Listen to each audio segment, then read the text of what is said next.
We motorcyclists can have strong opinions about everything from engine oil to helmets. But few topics spark debate quite like the idea of using a car tire on a motorcycle. This practice, often called going to the dark side, is more common among owners of heavyweight touring bikes like the Honda Goldwing or Harley-Davidson Road Glide. Supporters say it's cheaper and better for long-distance touring. Critics call it reckless, dangerous, and a fine way to feature in someone else's dashcam footage. I considered going to the dark side the first time I had to replace the rear tire on my 2008 Goldwing. Because I'm an engineer, I did research and made a spreadsheet listing the pros and cons. This video is based on what I found. As with most things involving strong opinions for or against, reality lies somewhere in between.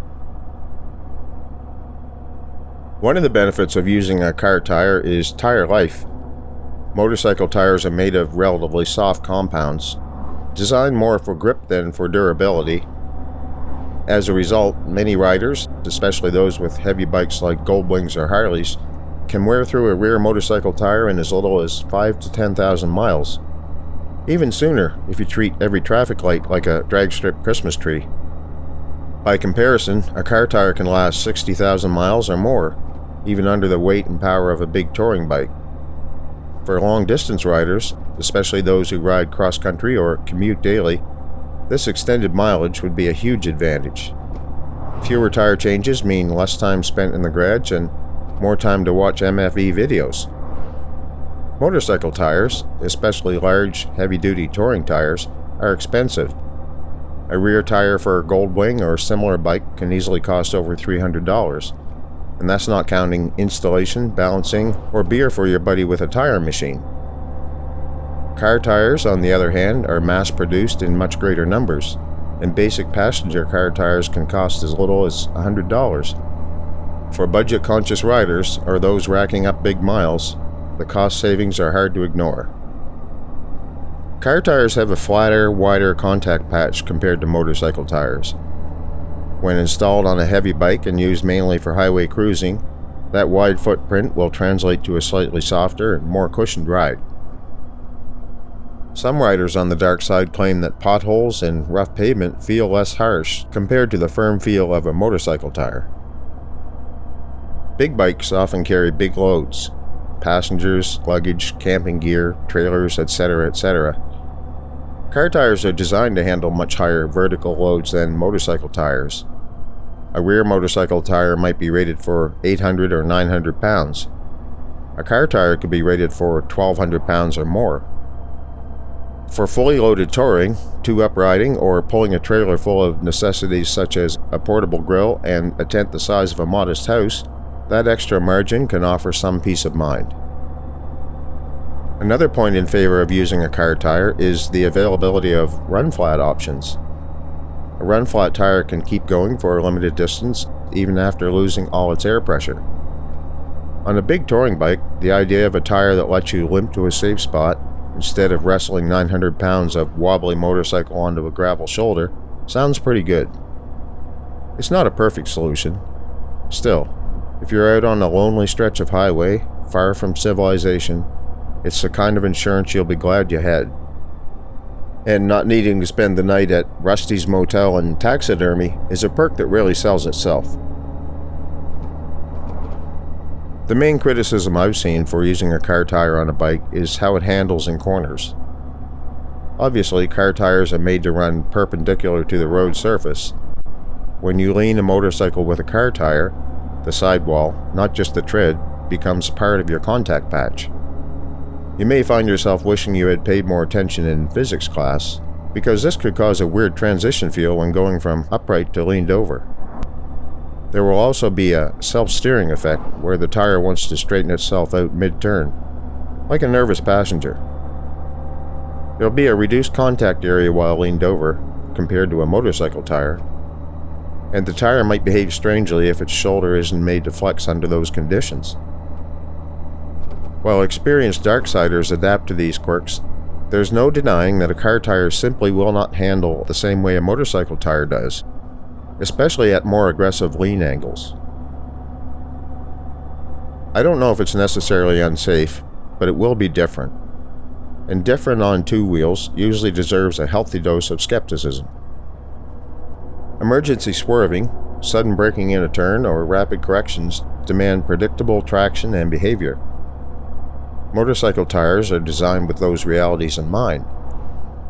Their profiles, compounds, and construction are all tuned for rider control in sudden, high-load conditions.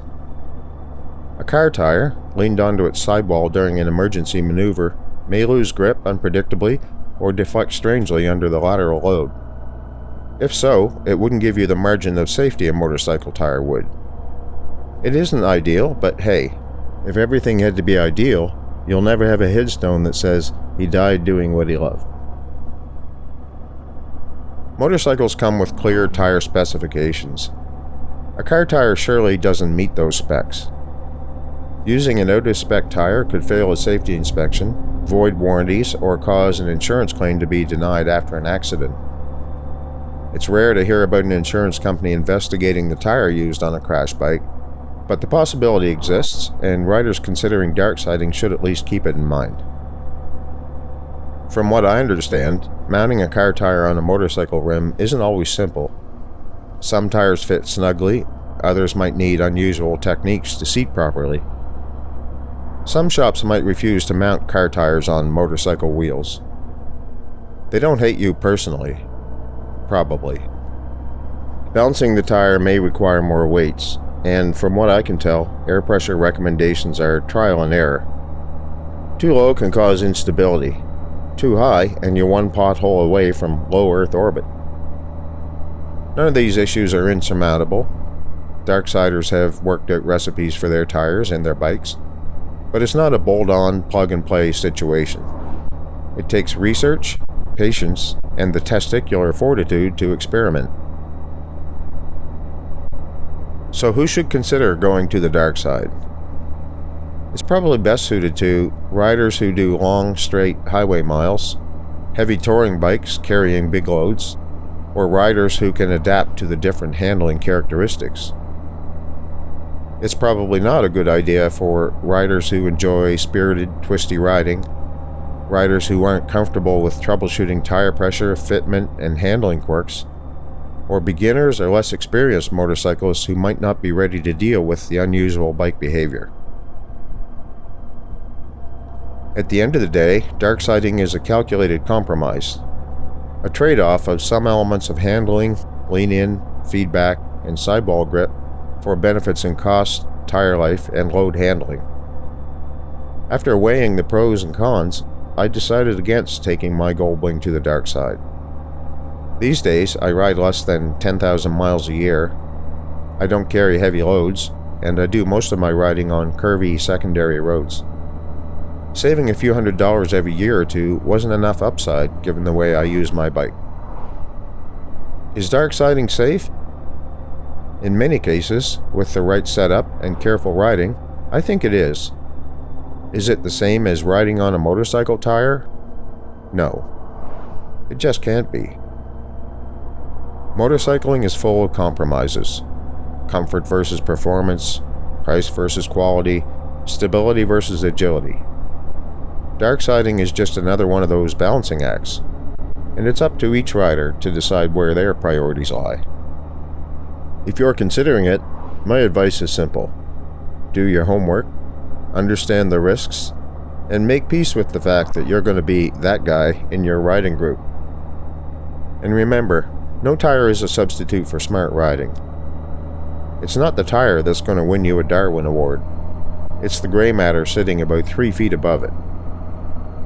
Thanks for watching. And please click that like button. It keeps me on the light side.